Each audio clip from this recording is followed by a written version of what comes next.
Hey guys, welcome back. It's another edition of Rabbit Motorworks. Today we're back on the Cutlass. This episode today has actually been progressing on restoring the front apron, as I just got done painting it. And now we're getting ready to take out the radiator and do some of the cooling system. So that's basically replacing all the hoses and restoring some good old fashioned goodness in the car. So hope you're excited for that as I am. Stay tuned.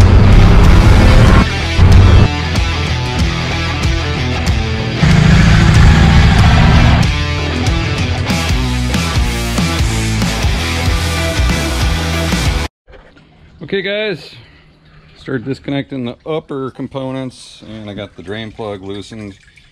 You can see it's still draining all kinds of coolant. So I've taken the top, is giving it some air. So I'm just gonna let it run out some more.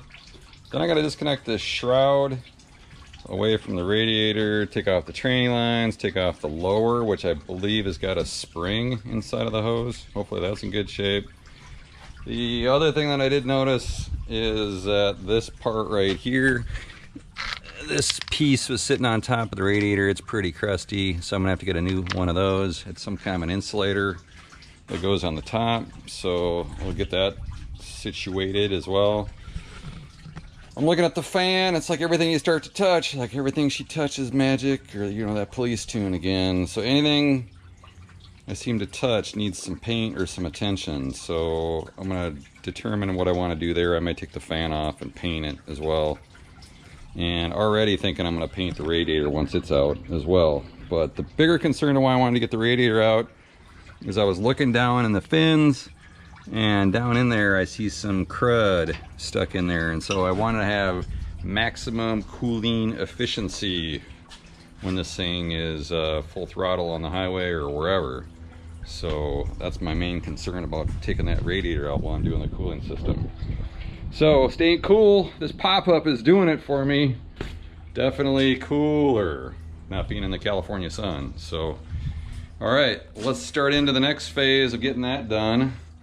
And then I did take the quarter panel and put it on the sawhorses. I gotta trim the top part of this so it can clear the fender. I already trimmed a section in here, and I was looking on the other side, so I gotta take care of that as well. And I've got to basically fill these holes in a bit as well too, as I've got a copper backing plate on the way from the Jungle website to do that too. So all kinds of stuff to do. All right, lower radiator hose is off. There she is with the good old internal spring, which does not look to be in too bad a shape. So I think I can reuse that. There's another one of these looking like on the bottom of the radiator I spied over there. It's kind of busting out. The shroud's loose. So I think what the next thing is we'll bust those tranny lines off, and then I should be able to take the radiator out from there. So let's do it. Okay, so flare nut wrench, and they have both come off, so it is fantastic. So I'm anticipating a little bit of fluid loss here, but hopefully nothing major. The cool thing is these are not rusted at all. So here she goes, a little bit of fluid there.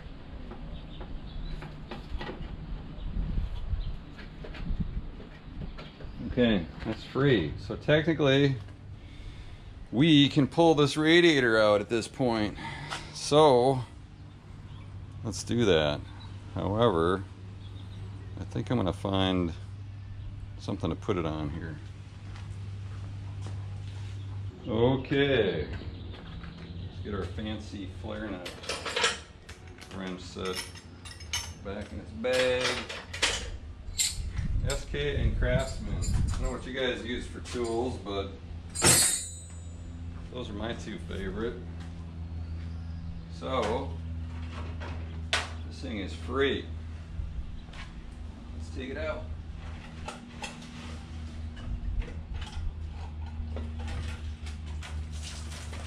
Whoa.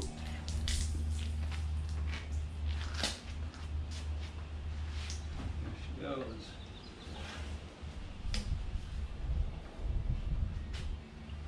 Okay.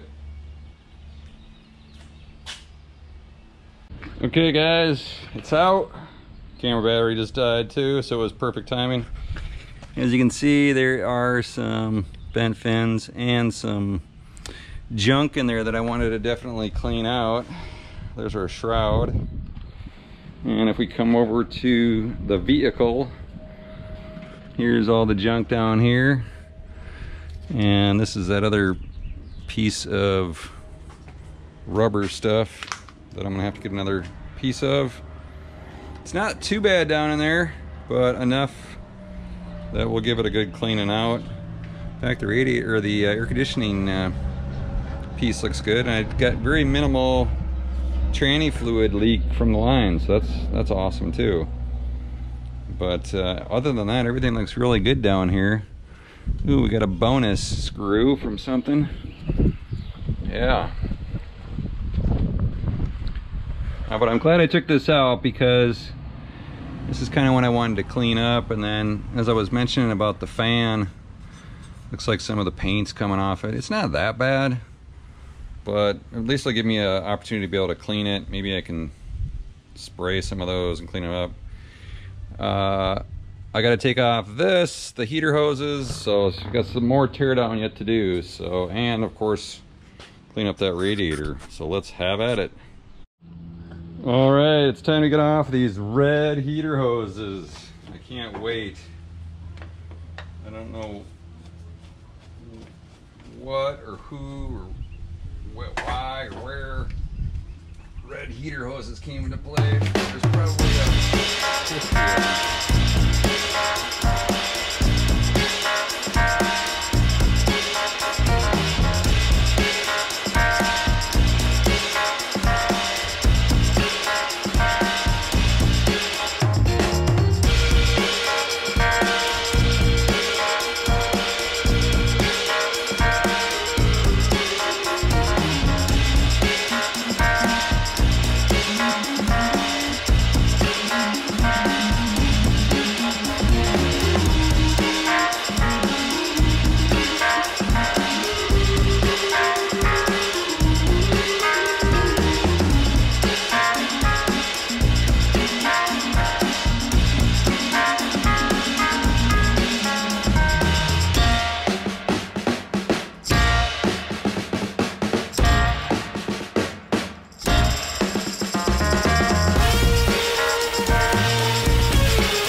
So Rutro, I just noticed this, and that's not good.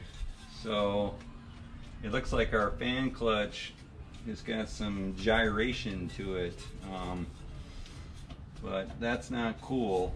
So I'm gonna have to do something about that, because that's definitely probably not good. So we'll definitely be taking the fan off and repairing that too. So anyways, this is like the thing you do, like you take stuff apart, you figure out how it's looking.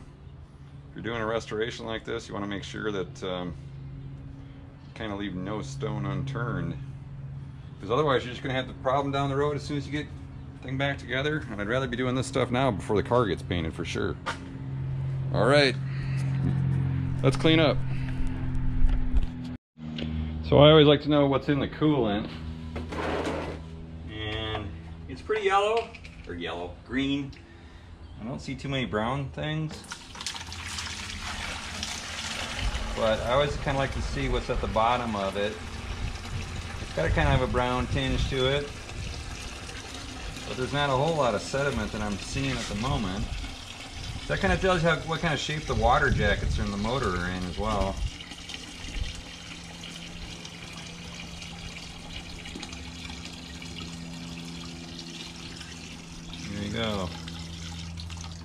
not too bad actually.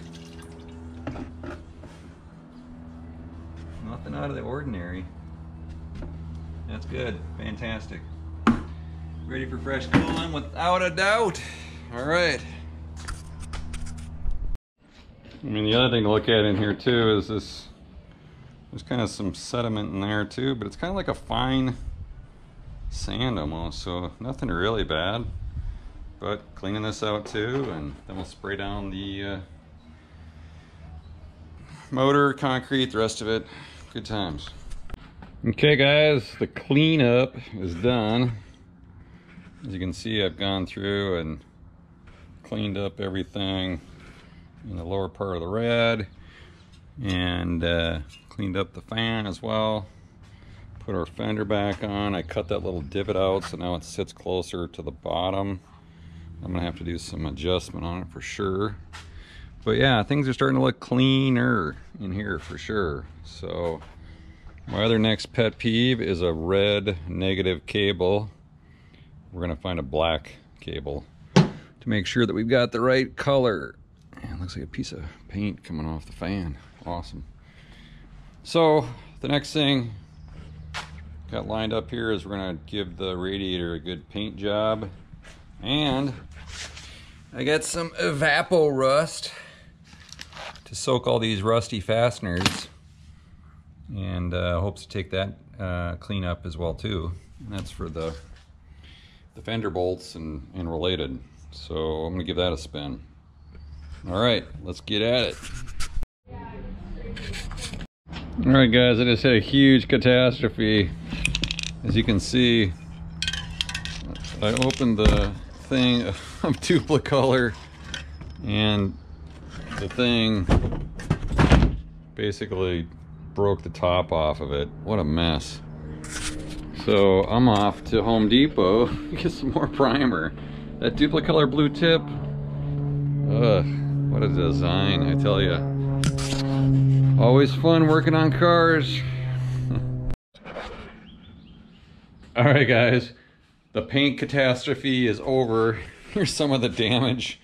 It literally, I took the thing off and the lid broke off right here, and it blew up, coated the side of the house, which I just got done painting. You can see the trail here, and then I basically dropped the can out in the yard until it lost its pressure. So, man, that was quite the thing with the can blowing up, wasn't it, dude?